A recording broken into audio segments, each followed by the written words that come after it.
Hello, future cream. So this is the part 5 of our FS rationalization. So let's answer this question. Quick lang to pero importante tong topic na to kasi ang daming lumalabas dito sa board exam. In question document examination, what examination should be used if the document to be examined is a charred document? A. Infrared examination, B. Ultraviolet examination, C. Microscopic examination, and letter D. Transmitted light examination. So, ang topic lang natin, pag-uusapan lang natin dito is yung infrared examination and ultraviolet examination. So, X na natin kaagad yung Charlie and Delta. Sabi sa tanong, kapag ine-examine daw yung question document. Okay, sa QD to ha, pag ini-examine daw yung QD, ano daw yung examination na dapat gamitin kapag yung document na i-examine ay charred document.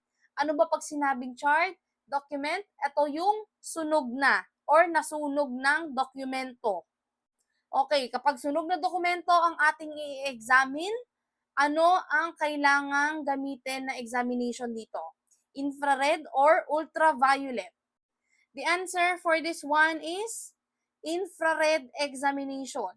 Wala nang ibang paliwanag dito, guys. Basta charred document or sunog na dokumento, ang isang question document na kailangan i-examine, ang gagamitin ay infrared examination.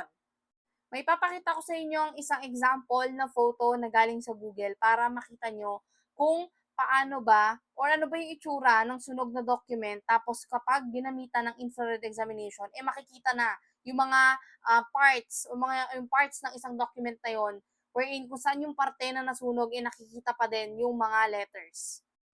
Ayan yung example. For example, ito yung sunog na document. Ayan. Sunog na dokumento yan. So, hindi na nakikita yung mga parte dito. Pero pag ginamitan mo yan ng infrared light, mababasa na. Makikita na kung ano yung mga nakasulat dito. Kaya walang ibang sagot kapag charred document o mga sunog na dokumento ang kailangan i-examine.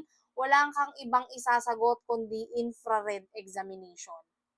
Ano-ano pa ba yung mga kailangan mong tandaan? Wherein ito yung infrared examination ang ginagamit kapag itong mga document na to yung kailangan i-examine.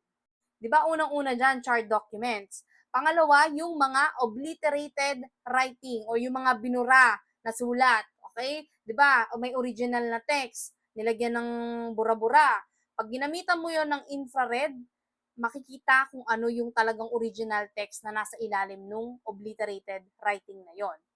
Pangalawa, yung mga question documents na ginamitan ng chemical para ma-erase yung certain parts. Or sa madaling salita, QD, chemical erasures. Pag nakakita ka sa tanong, ano yung examination na kailangan gawin kapag yung question document ginamitan ng chemical erasure, wala ang ibang isasagot kundi infrared.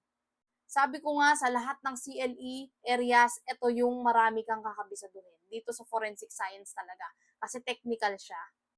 To sum up everything at para madali mo din tong matatandaan, again, yung infrared examination, ginagamit dyan ay pag yung question document ay charred document, obliterated writing, QD chemical erasures, and ano pa, yung mga old or faded na tattoo. Okay? Yung mga faded na tattoo, yung mga kumupas na or yung mga old tattoos, pwede rin gamitan ng infrared examination yan para makita.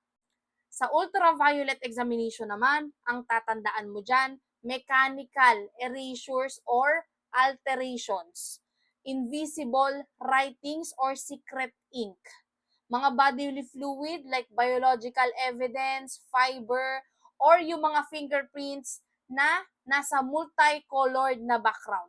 Kailangan mo talaga siyang kabisaduhin kasi there's no way you can answer the question if hindi mo talaga alam kung ano yung mga ginagamitan ng infrared examination at ano yung ginagamitan ng ultraviolet examination.